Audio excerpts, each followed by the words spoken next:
Right now, a spacecraft the size of a car is over 15.5 billion miles from Earth.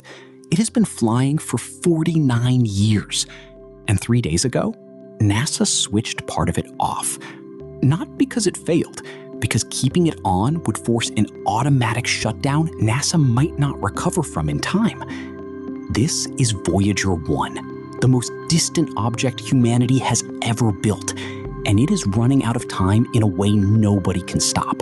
Only slow down. Voyager 1 runs on plutonium, not solar panels, not batteries.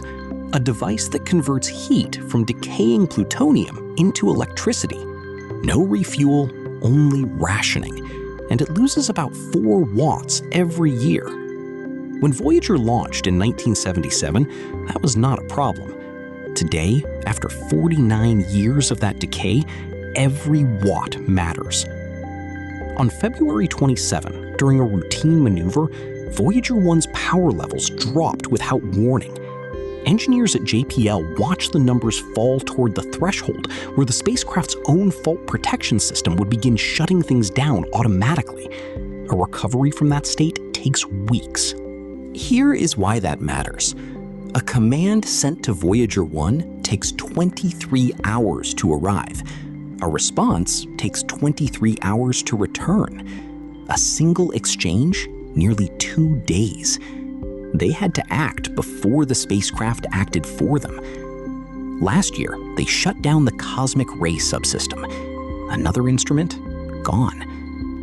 On April 17th, NASA switched off the Low-Energy Charged Particles Experiment, the LECP, almost without interruption since 1977, measuring the particles hitting Voyager from interstellar space. Switched off to buy the mission roughly 1 more year. Voyager 1 now has 2 instruments left. One listens for plasma waves. One measures magnetic fields. Both still returning data from beyond the heliosphere, the boundary where our sun's influence ends and true interstellar space begins. No other spacecraft has ever reached it. But the engineers are not done. They are developing a plan called the Big Bang, a complete swap of multiple powered systems at once, replacing older components with lower power alternatives to keep the spacecraft warm enough to keep working. Voyager 2 goes first in May and June. Slightly more power, closer to Earth, the safer test subject. If it works, Voyager 1 follows no sooner than July. If it succeeds, the LECP may even come back on. On November 15th, 2026, Voyager 1 will be 1 light day from Earth, the first human-made object to reach that distance. A radio signal leaving Earth today will take 24 hours to reach it. Voyager was built to last 5 years. It has lasted nearly 10 times that. Voyager 2 goes first.